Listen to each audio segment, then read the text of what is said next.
नमस्कार। आज हम बात करेंगे सुनने की क्षमता को होने वाले एक ऐसे नुकसान के बारे में जो हमारे स्टैंडर्ड हियरिंग टेस्ट्स की पकड़ में ही नहीं आता। जी हाँ, ये एक ऐसा खामोश खतरा है जो शायद हम सब की सोच से कहीं ज्यादा आम है। अच्छा, कभी ऐसा हुआ है कि आप किसी कॉन्सर्ट या बहुत शोर शराबे वाली पार्टी से लौटे हों और कानों में एक अजीब सी सीटी बज रही हो? ये ये एक बहुत ही कॉमन एक्सपीरियंस है ना? और हम सब क्या सोचते हैं कि अरे ये तो टेम्पररी है, कुछ घंटों में सब ठीक हो जाएगा, सब नॉर्मल हो जाएगा। पर कभी सोचा है कि क्या हो अगर ये नुकसान परमानेंट हो और छिपा हुआ हो, एक ऐसा डैमेज जिसे हम महसूस तो कर रहे हैं पर उसे समझ नहीं पा रहे। तो चलिए आज इसी छिपे हुए रहस्य की तह तक चलते हैं। तो सबसे पहले ये समझते हैं कि आखिर हमारे जो स्टैंडर्ड हियरिंग टेस्ट्स हैं, वो इस छिपे हुए नुकसान को पकड़ क्यों नहीं पाते।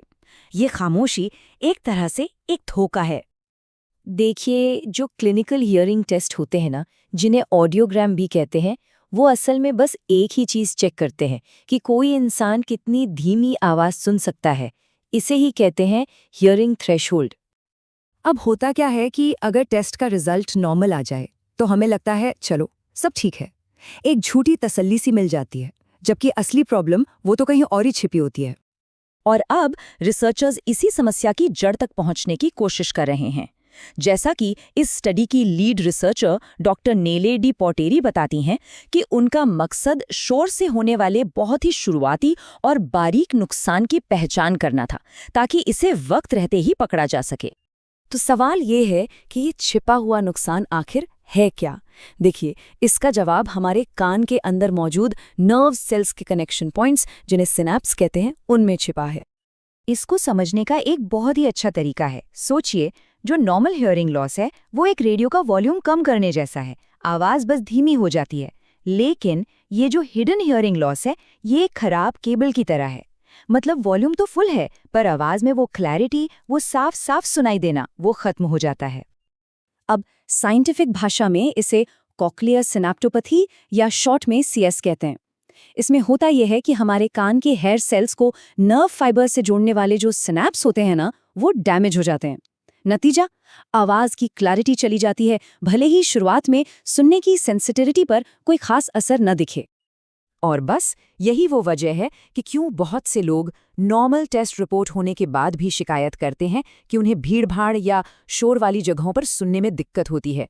आवाज तो आ रही है, पर शब्द पकड़ में नहीं आ रहे। जैसा कि एक्सपर्ट अबिंद्राक्षण पार्थसारथी कहते हैं कि क्लिनिक में हम इन दिक्कतों की जांच ही नहीं करते, जबकि मरीजों की सबसे आम शिकायत ही यही होती है, और इसीलिए इसे हिडन हियरिंग लॉस का नाम दिया गया है। तो चलिए, अब जब हम इसके पीछे की साइंस समझ गए हैं, तो जरा इसके बड़े पिक्चर को देखते हैं, यानी इसके सामाजिक और पॉलिसी मेकिंग से जुड़े पहलू। क्योंकि ये सिर्फ एक पर्सनल प्रॉब्लम नहीं है, ये एक बहुत बड़ी पब्लिक हेल्थ चैलेंज है। ये नंबर याद रखिए, 80 डेसिबल्स। ये कितना होता है? मान लीजिए शहर का हेवी ट्रैफिक का शोर। अगर कोई लगातार इससे ज्यादा के शोर में रहता है, तो उसके कानों की हेयर सेल्स और सिनेप्स दोनों को नुकसान पहुंच सकता है। और हाँ, ये सिर्फ म्यूजिक फेस्टिवल्स या कॉन्सर्ट्स की बात नहीं है। ये बात है हमारे रोजमर्रा के जीवन में लगातार जमा हो रहे शोर की।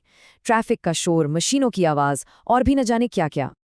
और ये बात भारत जैसे देशों के लिए तो और भी ज्यादा रेलेवेंट हो जाती है। एक्सपर्ट पार्थसारथी का कहना है कि भारत में ये जो नॉइज लिमिट्स हैं, वो अक्सर या तो ठीक से लागू नहीं होती या फिर हैं ही नहीं। इसीलिए यहाँ नुकसान का स्केल शायद कहीं ज्यादा बड़ा है। ये एक बहुत बड़ा पॉलिसी इशू है। तो मतलब साफ है, जो समस्या हमें आज छिपी हुई लग रही है, वो असल में एक बहुत बड़ा पब्लिक हेल्थ क्राइसिस हो सकती है, जिसे हम अब तक नज़रअंदाज करते आए हैं। तो ठीक है, प्रॉब्लम तो समझ आ गई। अब सवाल ये है कि आगे का रास्ता क्या है, हमें करना क्या चाहिए? अच्छा, इसमें एक अच्छी खबर भी है। सिनेप्स को होने वाला ये डैमेज असल में एक अर्ली वार्निंग साइन हो सकता है, बड़े हियरिंग लॉस से पहले की एक चेतावनी। मतलब अगर हम इसे जल्दी पकड़ लें तो शायद बड़े नुकसान से बचा जा सकता है। लेकिन चैलेंज ये है कि हमारे पास फिलहाल इसे डिटेक्ट करने के लिए भरोसेमंद और आसानी से उपलब्ध डायग्नोस्टिक टूल्स ही नहीं हैं। और पॉलिसी बनाने के लिए कुछ बहुत ज़रूरी सवालों के जवाब चाहिए। जैसे कि ये डैमेज समय के साथ कैसे बढ़ता है, कौन लोग हैं जिन्हें इसका सबसे ज्यादा खतरा है, क्या ये छोटे छोटे बदलाव भविष्य में होने वाली बड़ी समस्या का संकेत है, और इसमें जेनेटिक्स, उम्र और लाइफस्टाइल का क्या रोल है।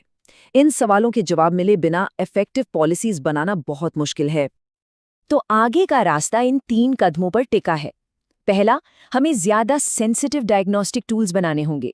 दूसरा, अर्ली प्रिवेंशन और एजुकेशन को और मजबूत करना होगा। और तीसरा, पब्लिक स्पेसेस में नॉइज लिमिट्स को सख्ती से लागू करना होगा। ये काम साइंस और गवर्नेंस दोनों का है।